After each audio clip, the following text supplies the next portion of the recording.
What's up guys, Barry Game here, back with some more Idle Heroes, and if you guys haven't checked out the earlier video, go check that one out first, where we have Doppelganger and Natalia literally doing 4 quadrillion damage in Star Expedition. We did a lot of tests and we did some, or I should say, a lot of sub-optimal hits to see and test what we can do, to the point where it really hurts our overall score. We were already way behind because of yesterday. Today we're even worse behind, but essentially what we're doing is going with an Osis setup, and I want to explain how she is so crazy. One thing you have to remember with the Osis set, every time an ally dies, you're going to get 10% attack, 10% holy damage, 10% all damage dealt, and 20% crit chance. It pretty much means you're going to get like max crit chance, because this lasts for 15 rounds. Every time a Carrie dies, this procs. Now we're going to want to replicate a ton of holy damage and a ton of all damage dealt. The attack, I feel like, is not as important, so there is RNG involved in this, because, well, in reality, if we take a look at this hero here, the way her abilities work are very important to the synergy with that ability. Now, Guiding Glow is one thing that she can get on her active. That increases her attack, her holy damage, her damage reduction, and crit damage. Now, there is a downside to this, is 2 out of these 4 stats are not ones you want her replicating. The damage reduction, of course, and the crit damage, because crit damage has a cap. I don't think you can just replicate that into oblivion. So, for those of you guys that forget, the active skill deals damage to 4 random enemies, then deals extra damage 1000% of attack for every 1 attribute reduction effect the target has. That matters a lot. Afterward, it deals damage equal to 70% of the total damage to enemies with Undying Glow, and grants Guiding Glow, which is that buff, to self and allies with Bright Blessing, aka just herself. There's a 100% chance to replicate 2 random attribute reduction effects from self to the enemy. And then during this, the duration is good to go. So every time he gives us debuffs, we basically spit those back out onto him. So here's the thing. The basic attack reads this: changes the base attack to deals 1200% attack damage to the front line enemies, then deals damage extra 1000% for every 1 attribute reduction effect the target has, and grants self and allies Bright Blessing and shield equal to 50%. There's a 100% chance to replicate 2 random attribute buffs on self to allies, aka just herself. So in reality, did you guys get that right? We were actually doing this completely wrong because we misunderstood the skills. Afterward deals damage, yeah, it does all that, but you're doing damage based on the total attribute reduction effects are on the target. I'm thinking that's not the important part here, because yeah, there's a 100% chance to replicate 2 random attribute reduction effects. We don't really care about that, like, right?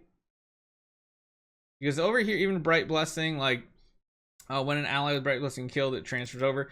You actually want the Ode to Holy Light. That's the important skill right here, because this is the one that's going to replicate her buffs to oblivion. So in reality, not only is the active skill bad, you actually don't ever want to do an active skill. That's what I'm understanding from this setup.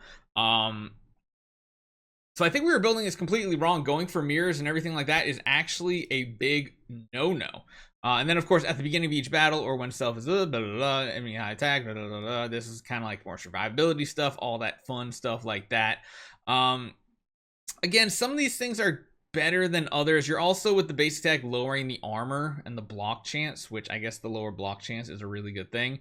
And then on top of that, there's a 50% chance to remove 1 random attribute reduction effect from self, and that's pretty solid. Over here, you're dealing extra damage based on the target loss and everything. Everything leads to wanting to use the basic, at least if I'm understanding this right. So the fact that we were going for mirrors might be a big mistake. Mirrors might be a big no-no, because we don't want actives.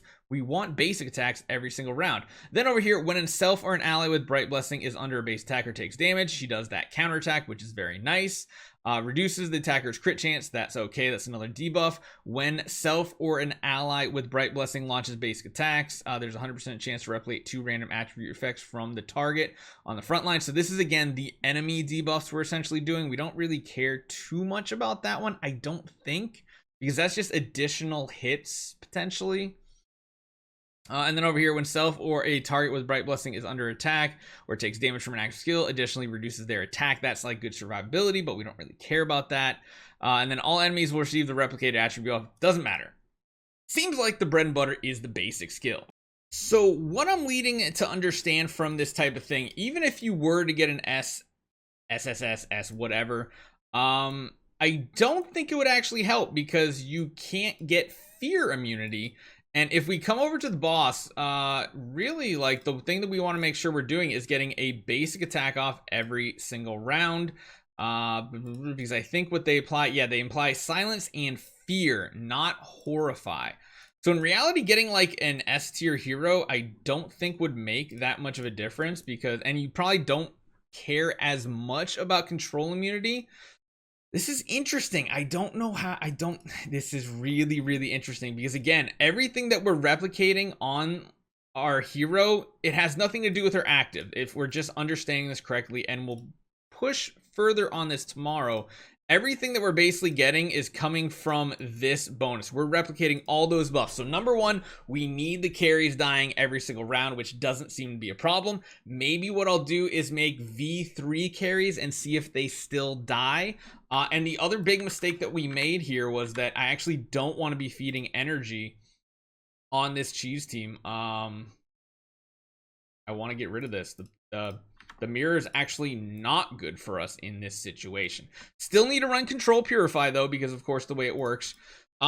Is this actually becoming a negative? Yes, it is, because we don't want these stacks to be done. So the core is actually a negative for us. We can equip it, but we are not going to activate it. So that's the second mistake we made, because we really, again, yes, it's nice to have these extra buffs, but what we want is to stack these specific buffs into oblivion, and we don't want any other buffs besides what we already have right here.